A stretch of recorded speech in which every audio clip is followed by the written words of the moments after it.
Hello everybody, it's me, the Real Local Maniac. I'm back again with another 8-Bit Wars.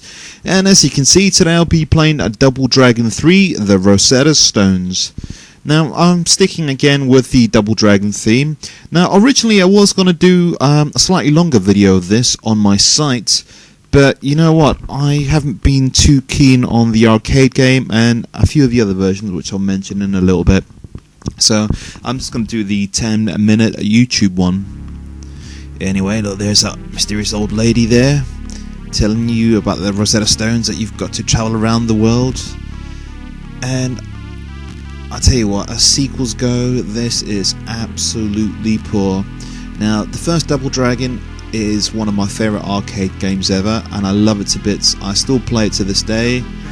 Recently I was playing Swaney on my Xbox 360, and yeah, we had a good game on that. It was the first 1HMPS community gaming night, so hopefully next time we'll have a few more people join in.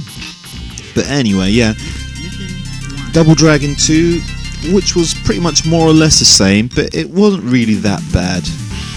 But this game is absolutely terrible. I don't like the way the sprites look. They changed the look of the characters, they changed I don't know, it just doesn't look right. It doesn't feel like Double Dragon game. It feels absolutely terrible. None of the sprites have got any character in them. You know, in previous Double Dragon games, they sort of like, they stood out. It's what made Double Dragon a game of itself, you know. It had its own identity. But in this one, Billy Lee just could be anyone really, you know. I don't like the moves. Well, that's not too bad, that German suplex there, but it's just like the animations, like kicks and punches. Anyway, this is a shop where you go to. You need coins. Don't think I've got any coins. How do I get coins in the arcade version? Listen to her voice. Insert coin. I haven't got any coins, so to hell with it. No, it's not working.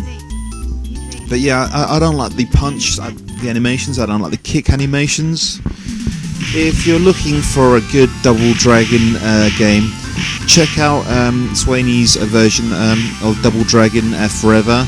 I've been playing that non-stop for the last couple of days. It's absolutely brilliant. That does feel like what Double Dragon 3 should have been all about. So guys, check out that game. So yeah, if you haven't checked it out, check out Otto72's video. I've probably got his name again wrong, sorry mate, so I'll just call you 072 from now on. But yeah, you did a fantastic video on your Double Dragon thing. I really liked that. And you're doing the version I'm doing now, which is a Double Dragon 3 on the Spectrum. Now, if you can hear this music, it sounds pretty good. I wouldn't say it's the best music I've heard on the Spectrum, but you know, it's not too bad, so I'm not going to knock it. So yeah, you know, check out 072's YouTube channel, where he did like an amazing Double Dragon 3 gameplay review. Did a fantastic job on that. Alright, let's start this game. It's just loading up a little bit. Okay, so the playing area is a little bit smaller than the arcade. It's got no music while you're playing. The sound effects, this kind of sound like shots actually, instead of punches and kicks. But the graphics are sort of like detailed enough that, you know, they look pretty nice. And if anything, like 072 did say in his you know, review, this plays a lot better than the arcade game. It really does. It's not actually a bad Spectrum game. It plays pretty good. There you go. You've got a number of coins I can sort of play around with. You get different characters, different moves, different power-ups. And it wasn't very often actually that you actually got to play a game in your home computer which was actually better than the arcade machine, and this is one of the few occasions that, you know, that did actually happen. Now, I wouldn't say this is one of my favourite sort of like two-player scrolling beat-em-ups. I mean, probably you guys already know that goes down to Target Renegade. That is just absolutely fantastic. It's just probably my favourite game ever, like scrolling beat-em-up. I'll check that out. Now, like I said, I was going to do a slightly longer video on the site, 8-Bit Wars, Double Dragon 3, but because I haven't been too excited about actually playing this game, because, well, mostly the arcade game, I just couldn't be bothered to do it. So I've got one more video coming up finishing the Double Dragon theme, which will be Loco plays Double Dragon on the Sega Master System, and that's basically me doing a complete run through and talking about it as I play it through. Hopefully the video shouldn't be more than about 20 minutes, but you know, it might drag on a little bit longer, so it could be 2 videos split into that. But alright, yeah, as you can see, the Spectrum version is full of moves, the animation isn't too bad. It's a big improvement on what was Double Dragon 1, and even better than Double Dragon 2, I'd say, on the Specky. Alright, next up is the Amstrad version of Double Dragon. Now, guys, I'm not going to lie to you, this is a piss poor version. It is completely slow. This is boring me, just sort of like trying to review this, trying to talk about it. Absolutely terrible. It's like the programmers thought, ooh, okay, we've got the Spectrum version. I know what we'll do. We'll slow down the game completely, make it really non-responsive, and we'll make the characters yellow. I mean, what the hell were they thinking? I mean, the graphics on the Specky weren't too bad, but I mean, instead of just adding a bit of colour onto the sprites, they could have added, you know, a bit of splash of colour onto the background.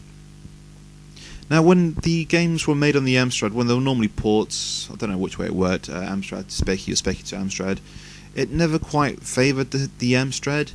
The Amstrad was an amazing, amazing machine, and when done right, you had some fantastic games for the, you know, for the 464. I mean, like the examples I've got to give is Double Dragon 2. That was like one of my favourite arcade conversions ever, and it still looks amazing to this day. You play games like Chase HQ, you play games like Gryza. Again, you've got fantastic games that, you know, are on the Amstrad, which was made specifically for the Amstrad, which weren't really ports. Right. So let me try and think of a question of the day. Alright, so my question of the day is, now, once I finish my Double Dragon series, okay, I'll be moving on to the Shinobi series, where I'll be playing Shinobi on different versions of consoles and computers. So my question of the day is, what is your favourite Shinobi game? And that can be on the Spectrum, that can be on the Commodore 64, PC Engine, the arcade, that can be on the Sega Mega Drive.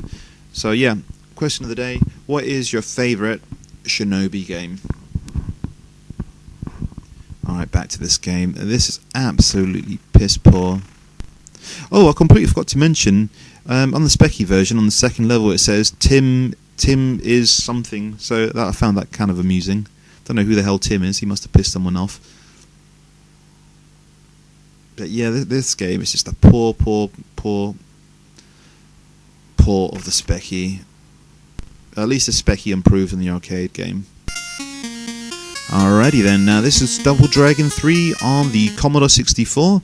I think the move was made by, I can't remember what his name, it wasn't Dave Whittaker, it was the other Whittaker. The music was pretty good actually.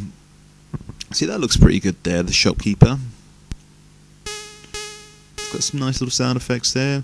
It's got no in-game music. I didn't give you an option. Now, what I don't like about this game is that the characters just, I don't know, they don't look like the graphics were somewhat complete. It looks like they started the game and they forgot to sort of like put any sort of form of detail into the sprites and into the backdrops. And it's really hard to tell if you're actually connecting with a move. There's no sound effects when you punch or kick. There is one move, the spinning kick that you can do, where it's sound effects, and that does sound pretty good. But again, you know, like when you're hitting people, it's hard to tell whether you're actually hitting anyone. And look at those guys dressed up in brown. I mean, they either look like sort of like walking turd creatures, or I don't know, they're wearing potato sacks. It's not the greatest sort of looking game on the Commodore 64, which is a shame because the Commodore 64 version of Double Dragon 2 was pretty good. Alright guys, well, it's time to wrap this up and think of a winner. You know what? You guys probably already know who the winner is. Today's winner of the 8-Bit Wars is the Spectrum version. I'm the Rule Loco Maniac, and I shall see you next time. Goodbye.